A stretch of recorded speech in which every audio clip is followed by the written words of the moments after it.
inside the village. Can we talk for a sec about Premier Ford's deal with Kinew and Manitoba? What will it actually mean? Well, look, whenever you announce these things, the one thing that we always tend to find is that benefits are overstated, costs are understated. And so when you get in front of a mic, you want to try and put your best foot forward. It can be for anything from business deals, sporting events, welcoming visitors, tourism. We always tend to overstate things. And it's not because it's the politician's nature to lie to the public. It's that you want to try and show that you've got control of these things. But when you start putting sort of numbers on these things, my concern is always, can you predict that with any degree of precision? You're making I don't even know what the temperature is going to be tomorrow. I don't know what I'm having for dinner tonight. Yet somehow you can see some sort of deal here that's going to run for decades. And you're going to say that this is worth this many jobs, this many dollars, this much in infrastructure spending. I never believe that because I'd like to hear the range of numbers, or how confident are you? I'm 90% confident that the range of possible benefits could be from here to there. But they'll also tend to use something that is called the multiplier effect, which is for every dollar of spending, they think that this will add, say, $10 to GDP. The simple analogy is, if I come into your business and I spend $100, you take some of that $100 that you've now received and you're going to go spend it yourself, and maybe not all of it, say 90 of it.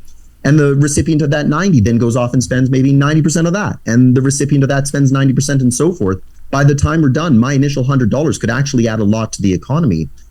They use these numbers all the time internally when they create their expected benefits. And that's why usually they'll argue that it's only a little bit of government money. What's the big deal? Look at all the benefits that we'll get. Like any good contractor, the costs are always understated because you don't know what you're going to find when you rip open the wall. And the benefits are always overstated because it's never going to materialize in your best case scenario. And that's the one that they're always presenting. That's a great point. I wonder then, too, during the election campaign in particular, we heard a lot of politicians or candidates talking about interprovincial trade, and that this is going to be the answer. This is, if we do this, it'll offset maybe even more than offset what Donald Trump is threatening to do with us, to do to us with tariffs. Did you kind of take that with a grain of salt? How did you react to when candidates were talking like that? Oh, yeah, that's flat out wrong. So, yeah, there you go. Thanks for the straight answer. The U.S. economy is the largest economy in the world, and they're in our backyard. Like we have the double benefit of being friends with the coolest kid, and they live next door to us, right? Like that's every elementary school kid's dream. There's no way that when that cool kid knifes you in the back, you're going to be able to replace it within your own home. There's no amount of siblings, there's no amount of parental love that makes up for the hurt that you're no longer friends with the cool kid, right? So it certainly works the same at the macro level, that the Americans do about $500 billion worth of trade with us in each direction per year. Now, the Canadian economy is a little over $2 trillion. So we're talking about 20% of the economy goes in one direction and 20% of the economy comes back in the other direction. That's a huge amount, where we were just talking about that unlocking interprovincial trade barriers could be worth up to $200 billion. By my math, that's about 40% of the number at best.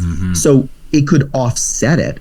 And where I would say that it's still valuable to pursue is, like I said earlier, there's no question that under free trade, the gains of the winners exceed the losses of the losers, but also in a war of attrition, which is what trade negotiations are ultimately going to be, the ability to withstand a little bit longer gives us a little more leverage in those negotiations. And so if we've unlocked those benefits, we might not have to give in on as many things as we otherwise would, because we're maybe not as desperate as we otherwise would be.